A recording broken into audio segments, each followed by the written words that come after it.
Մեր տնտեսության կառուցվածքում էլ հիմա առաջիկայում տեղի են ունենալու ֆունդամենտալ փոփոխություններ, մասնավորապես հիմա մենք տեսնում ենք գոհունակությամբ պետք է արձանագրենք, որ Հայաստանը քայլ-քայլ շրջափակումը հաղթահարում է, արդեն 2 օր քննարկվում է, որ Ադրբեջանը հայտարարեց դեպի Հայաստան արտահանման սահմանափակումների վերացման մասին եւ ես միջազգային հարթակում Թբիլիսիում տեղի ունեցած Մետաքսի ճանապարհ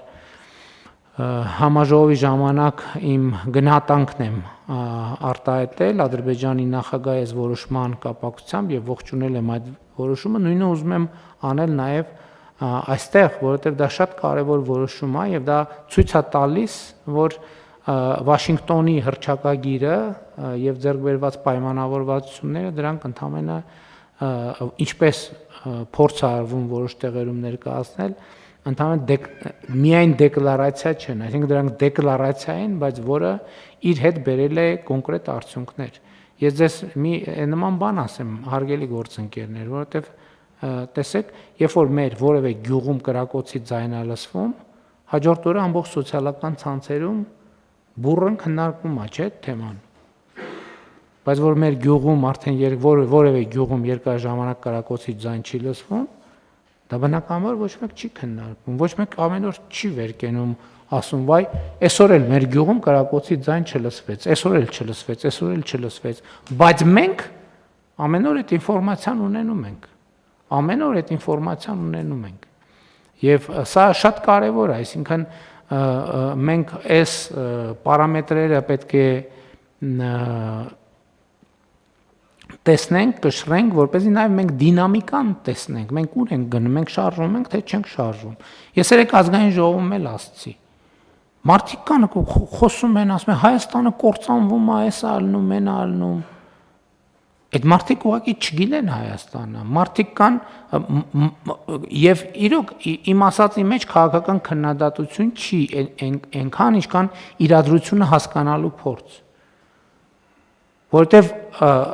Հայաստանում կան ինստիտուտներ, կազմակերպություններ, քաղաքական փիլիսոփայություն, որը ինքը ապրում է Հայաստանի կործանման բանաձևի մեջ։ Այսինքն իր հարաբերության ձևը, իր գործունեության ձևը, իր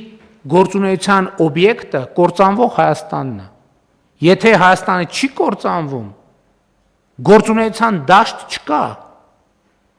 Հետևաբար գործունեության դաշտ գոնե մի քիչ ապահովելու համար պետք է հիմնավորել, որ Հայաստանը կործանվում է, բայց ոնց որ էտել արդեն չի ստացվում եւ երեկվա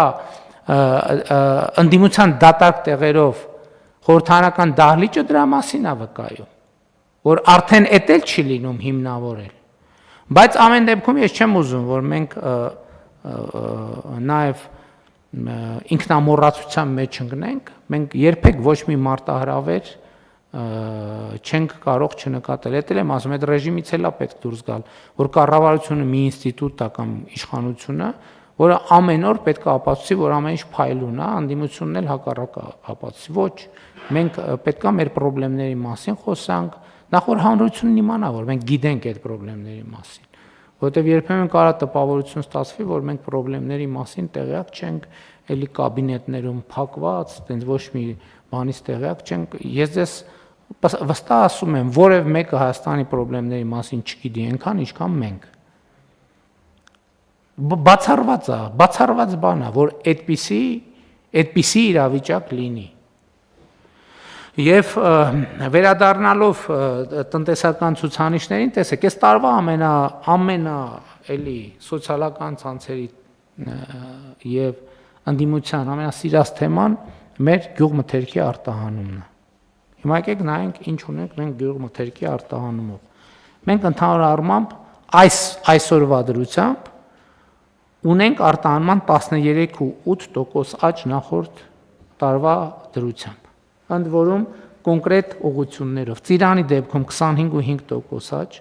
Սալորի դեպքում 61.1% աճ, Դեղցի դեպքում 87.1% աճ, Կերասի դեպքում 123% աճ, Տանձի դեպքում 245% աճ։ Ես այս թվի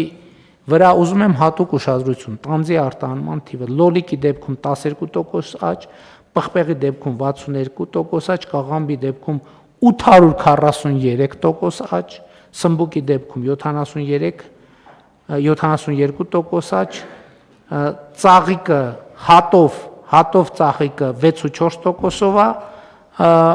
արտահանումը աճել, իսկ տոննայով 116%-ով է արտահանվել։ Եվ հիմա տեսեք, որ ես օրինակ շատ չեմ խորացել թվերի մեջ, բայց տեսնելով տանձի 245% արտահանման աճը, ես գալիս եմ հետևյալ եզրակացությամբ։ Սովորաբար նախկինում ինձ միշտ զարմացնում էր, ինձ համար անակնկալ էր, երբ որ ես դա առաջի անգամ իմացա,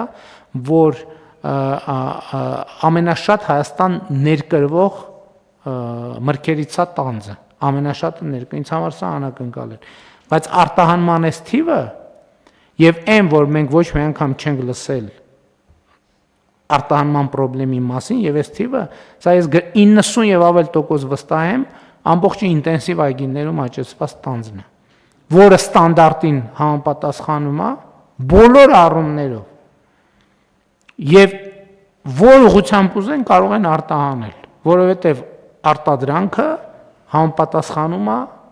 բոլոր ստանդարտներին։ Նույնը կարող եմ ասել կեռասի մասին, որովհետև մենք մարզային այցերում ես արդեն գիտեմ էլ մոտավորապես որ այգիներից այս ամեն ինչ դուրս գալիս։ Մենք մեր մարզային այցելությունների ընթացքում այս այգիներից շատերում եւ կեռասի եւ տանձի եղել ենք եւ մենք պետքա այս իրավիճակի նկատմամբ մեր վերաբերմունքը նույնպես փոխենք։